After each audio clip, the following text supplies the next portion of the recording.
রে হাসান, ওই সাহসে আমাদের প্রেরিত কাছে থেকে অপমান করে বহির্গত করে দিয়েছ।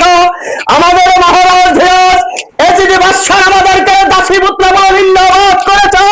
তুমি জানো না, তুমি জানো না আমাদের মহারাজ ধীরজ এজিদি বাদশাহ আমাদের মধ্যস্থকালীন সূর্য সম দামেস্কে রাজসিংহাসন আরোহণ করেছে।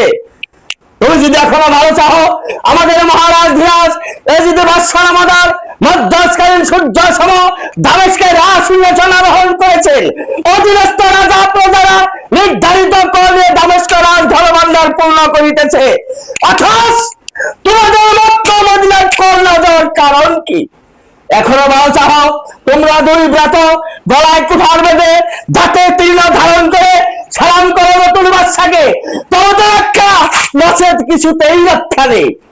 রে কম্বাতলি, ময়ূর কখনো চিল্কাকে সালাম করতে দেখেছিস? রবির বংশ কখনো গোলাম বংশকে সালাম করতে দেখেছিস? রে কম্বাতলি, এজিদে যদি বাদশাহী করিতে ইচ্ছা থাকে অবিলম্বে আছে আমার পদচুম্বন করিতে হবে।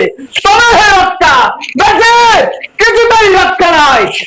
যদি না করে আসে ওদম বাদশাহী তাকত্তর বাসিকে বিষম। ফাঁসি পুত্র জিত মাতাল পয়তাল মেরে তার উড়াইব ঘাল।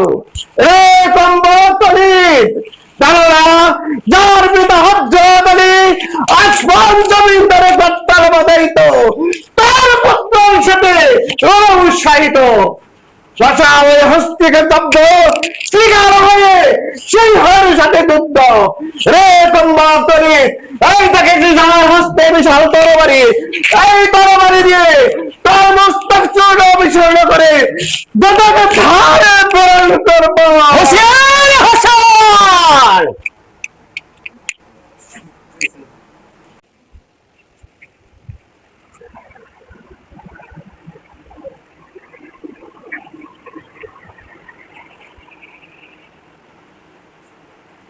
হে খোদা দিন দুনিয়ার মালিক, তুমি সর্বশক্তিমান, তুমি রহিমু, তুমি আজিজু, তুমি সালামু, তুমি জাব্বারু, তুমি রহমানের রাহিমিন, তুমি সাত্তার।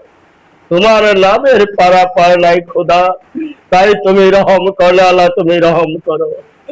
হে খোদা, তুমি ঘাটকে অঘাট করতে পারো, অঘাটকে ঘাট করতে পারো, বাদশাকে ফকির, ফকিরকে বাদশা। হে খোদা দিন দুনিয়ার মালিক, তুমি সব করিতে পারো। একই একই একটি বৃক্ষে দুটি পাখি, লাল আর সবুজ। লাল পাখিটা ছেড়ে সবুজ পাখি অনেক দূরে চলে যাচ্ছে। লাল পাখি বলছে, ওরে ওরে জুরার ভাই, তুই আমায় ছেড়ে যাস নে। এ খোদা, এ আমি কি দেখিতেছি খোদা? আমার জানো পদতল হতে মৃত্তিকার সরে যাচ্ছে। আকাশে ভেঙে গেল আমার মস্তকে। কেন কাছে মাস অসময় আমাকে কাকা কাকা জান বলে ডাকছে? বর্ষা কাছে